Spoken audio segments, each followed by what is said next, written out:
And tonight in college football, the national championship, Michigan and Washington. Hi, Chris. Will you watch that game tonight? I will. Go Huskies. I do not like the University of Michigan. Okay. All right. Threw it down. He did. He threw down Us the Notre Dame fans, we have a list of teams we don't like, and Michigan's near the top. So it's good to see you. Did you have a nice holiday? I did. It was great. Good. Get a chance to relax a little bit. Very much so. Took off the whole week between Christmas and New Year's, and it was very nice. Very good. Well, back at it. We got an email the other day from a friend that you know him too. His name is Jim, and Jim said, "Hey, next time you get Chris in, ask him about this." His specific question: did the Tri-County area miss this? And it's an article about the boom in manufacturing construction that around the country, that category is up quite a bit, and people are building factories here, there, and everywhere. Where do we stand in that regard? Sure. Well, I certainly don't think we missed the memo or missed the and I think sometimes people even forget what's happening in our own backyard, and sometimes people simply won't know. So I would just point to just right across the river, Precision Planting just built a 550,000 square foot manufacturing facility. Amazon. Well, I wouldn't call that manufacturing, but it is. Yeah, it is. The deal that the city of Peoria is working out with Maui Jim. But we have companies that are investing in their facilities all the time. Corbion, which is a company that most people don't know unless you happen to drive by it, right down on Northeast Adams Street, just did a big expansion there. We know that Natural Fiber Welding is invested in some really impressive machinery. But I think that article that Jim was referencing was really talking about the construction of new facilities, like brand new, and we are seeing a boom in manufacturing in America for a variety of reasons. Okay. And it's something that we always are working on at GPEDC. But the real struggle is having the right location for whatever it is that somebody's looking for. I was just saying that the infrastructure itself, which is the one when we have the extension of Pioneer Parkway out to Route 6, that might be an area that entices. Yeah, and I wouldn't even blame it or ascribe to like our physical infrastructure as the issue. It's having assembled land that's ready to go.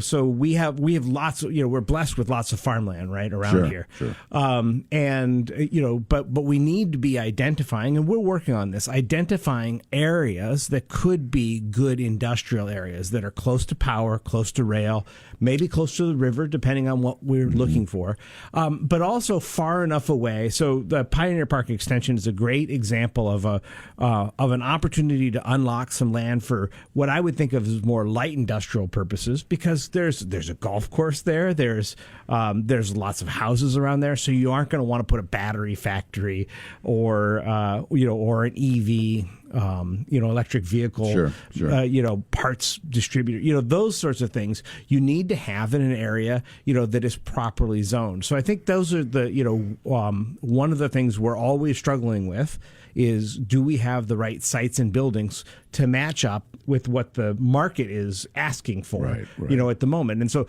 something we'll continually be working on, because the core of that article is very true, is that there is a manufacturing boom in America from, European companies wanting to get closer to their supply, to their customers. Some of the incentives that are being offered at the state and the federal level, the boom in the electrification of everything. Sure. All of these things. We in 2023, we had 74 requests for information, which is the thing that generates a action on our part. Is, do you have X square foot building with this, these sorts of things, or do you have 2,000 acres of land or 500 acres of land? Those are the things we're always working towards. Also, let's say you have a company that wants to come here, an extension of maybe their home area that's maybe 200 workers, nothing huge, 250. Does our lack of housing availability hurt us? I haven't had that question asked. I know that it certainly is a concern, right? Amongst this is a concern amongst the real estate community, and I think that we aren't seeing a lot of corporate relocations, Dan. So, what we're seeing are corporate expansions. So we don't see, it's only every once in a 10 years that you see a Amazon H2Q or Boeing relocating its corporate headquarters. That doesn't happen. The whale hunting of the bad old days, where companies were moving.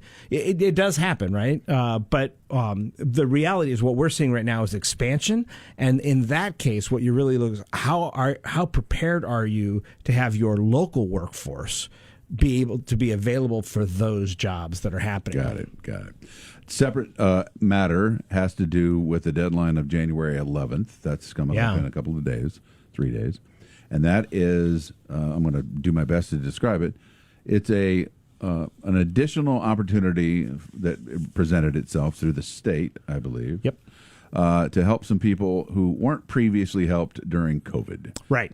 What is that? Yeah. So this is called the Back to Business New Business Program, and it is for businesses that opened in 2020 or 2021. So many of the previous grant opportunities at almost every level, federal, state, and local, were for businesses who probably were open prior to 2020 because it was based on the loss of revenue. And the only way you could really prove that you lost revenue during COVID was to compare your 2020 year to 2019. Right. But the reality is there's a lot of companies that opened right before right before COVID, like in January 2020, not realizing it, or maybe even open, and we've talked about this before, in the midst of COVID.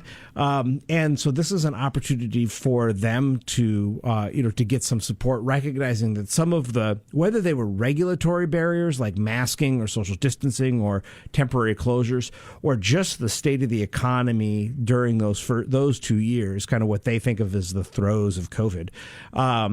Some assistance. So you can get up to $30,000 grant. Oh, that's good. You had to have opened in 2020 or 2021. And if you open in 2020, you get more than if you opened in 2021. And you have to be able to prove that you didn't open prior to. You could have incorporated potentially prior to, but you can't have opened your doors, prior to 2020. And you have to still be in business. So we're not unfortunately, or fortunately, however you want to think, we're not rewarding companies that opened and closed. Sure. We're opening, ones that are still active. And it's a pretty easy. There are.